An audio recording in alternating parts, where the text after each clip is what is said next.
Kalau batu ya menjadi batu, kalau kayu ya menjadi kayu, tetapi manusia adalah makhluk yang selalu berubah. Dia tidak akan berada pada posisi stagnan, tetapi dia akan menjadi berubah, entah itu jadi lebih baik, entah itu menjadi lebih buruk, entah kemudian akan memiliki sebuah kesadaran, atau malah sebaliknya, dia malah kehilangan dirinya sendiri. Nah, Jasper berpendapat ya, bahwa manusia itu harus menemukan dirinya sendiri. Nah, cara untuk menemukan dirinya sendiri itu menurut Jasper adalah melalui pengalaman hidupnya, pengalaman si manusia itu. Nah, dari pengalaman-pengalaman itu, jika dia dapat memaknai sebuah kejadian yang ia lalui dalam hidupnya, maka dia akan menemukan dirinya sendiri. Itu pendapat Jasper.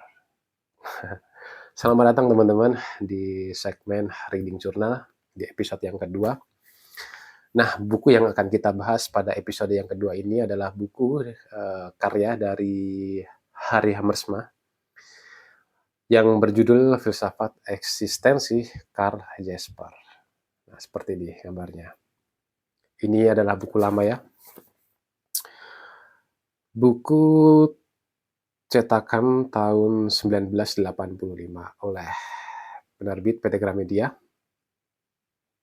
dan ditulis oleh Harry Hammersma. Sekali lagi Harry Hammersma, sebuah penulis buku yang cukup terkenal.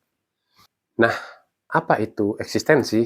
Menurut Jasper, eksistensi itu bukan hanya sekedar hidup dan menjalankan hidup, bukan hanya sekedar melakukan rutinitas seperti biasa, bangun tidur di pagi hari, kerja, kemudian tidur di malam hari, dan sebagainya. Eksistensi itu lebih dari hal semacam itu, lebih dari rutinitas semacam itu, teman-teman. Nah, kemudian apa sih eksistensi itu? Jasper berpendapat bahwa eksistensi itu adalah ketika seseorang itu menyadari bahwa dirinya itu tahu apa makna hidupnya, yaitu tahu apa yang ia pilih, manusia itu tahu bagaimana caranya dia menjalani hidup, bagaimana dia menjalani kenyataan hidupnya. Nah, momen ketika manusia menyadari hal itu, dia itu sudah bereksistensi karena dia mengetahui makna akan hidupnya. Itu menurut Jasper. Jadi orang itu bisa saja hidup selama bertahun-tahun, tetapi dia itu bisa saja tidak bereksistensi. Kenapa? Karena mungkin ketika dia menjalani hidupnya, dia hanya melakukan rutinitas biasa saja. Dia menjalani hari-harinya seperti biasa, dia hanya mengikuti arus, dia mengikuti khalayak ramai, dia benar-benar tidak bisa berpikir secara logika, dia berpikir, ya bukan berpikir sih, secara sadar mungkin, karena kan ketika kita memiliki sebuah kesadaran itu artinya kita sudah melalui proses berpikir tuh. Nah, ketika sudah melalui proses berpikir dan sadar, lalu itulah eksistensi itu muncul.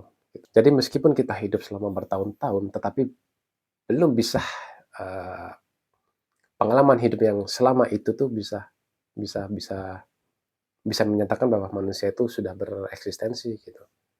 Jadi eksistensi itu bukan berkaitan dengan jangka waktu mengenai manusia hidup itu, tapi bagaimana manusia itu bisa menyadari makna hidupnya. Jadi meskipun ada manusia yang hidup selama bertahun-tahun, tapi belum tentu dia bisa bereksistensi. Gitu. Nah, menurut Jasper dalam buku ini, ada momen ketika manusia itu bisa bereksistensi jika dipicu oleh beberapa faktor.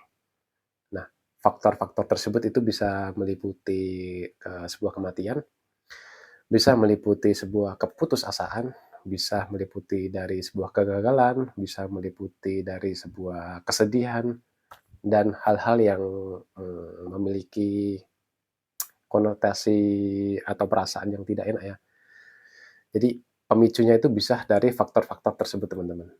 Nah, situasi ini menurut Jasper itu disebut sebagai situasi batas. Situasi di mana manusia mengalami sebuah ya rasa bersalah, kegagalan, konflik ada terjadi pada batinnya, teman-teman. Nah, karena ketika mengalami konflik itu manusia menjadi bertanya-tanya pada dirinya sendiri, "Oh, ternyata aku ini terbatas ya, karena aku tidak bisa mengontrol segala sesuatu yang ada di hidupku," gitu. Termasuk tubuhku sendiri gitu. Aku bisa sakit, aku bisa mengalami, stres. Sial guys, mau nggak mau harus kita ulang lagi, karena aku kurang perhatiin ya, kalau mic-nya tadi sempat mati karena baterai habis, but it's okay lah karena kita sudah baca buku ini ya. Jadi jadi bisa kita atasi masalah kecil ini dengan mengulang lagi, sesuai dengan di mana mikrofon kita mati. Nah, karena keterbatasan itu manusia menjadi tahu bahwa sebenarnya manusia itu tidak bisa benar-benar menguasai hidup gitu. Bahwa segala sesuatu itu tidak bisa sesuai dengan apa yang ia inginkan, tidak bisa sesuai dengan, rencana yang ia bangun gitu. Ada sesuatu yang, berada di luar kontrol mereka gitu. Nah, karena manusia tahu bahwa ia terbatas gitu, maka manusia secara tidak langsung memiliki sebuah kesadaran, gitu. Nah, buku ini tuh menarik buat kalian yang sedang mengalami konflik batin, konflik pribadi, yang selalu bertanya-tanya, "Kenapa sih aku mengalami kesialan yang begitu panjang, kemuraman yang begitu lama, dan kegelisahan?" Kalian tuh bisa, atasi dengan membaca buku ini, teman-teman. Meskipun di buku ini tuh tidak, dijelaskan secara spesifik atau berusaha menyelesaikan secara spesifik masalah kalian, tetapi buku ini berisi kerangka-kerangka berpikir yang dapat membantu kalian, memiliki solusi untuk diri kalian sendiri, gitu. Ini buku yang sangat keren sih, terutama bagi kalian yang menyukai filsafat ya, ini buku yang sangat-sangat direkomendasikan untuk dibaca, gitu. Ini menarik sekali, isinya juga tidak begitu banyak, hanya berapa halaman nih, 60 halaman. Meskipun kecil tapi, lumayan kompleks sih isinya, meskipun tipis ya. Maka dari itu, aku rekomendasiin baca berulang-ulang agar, dapat ketemu pemaknaan buku ini, gitu. Terima kasih sudah menonton, eee, episode kedua dari reading journal kita, teman-teman. Sekali lagi terima kasih sudah menonton, jangan lupa share, like, dan juga komen. Barangkali, ada sesuatu yang aku kurang menjelaskan mengenai isi buku ini, kalian bisa tambahkan di kolom komentar, atau kalian memiliki interpretasi yang berbeda terhadap buku ini, silahkan komen di kolom komentar, teman-teman. Sekali lagi terima kasih sudah menonton, sampai berjumpa di, video lainnya. Dadah, ya meskipun tadi sudah berusaha menjelaskan secara detail ya, tapi nikmati, jadi kita persingkat saja sampai di sini. Dadah.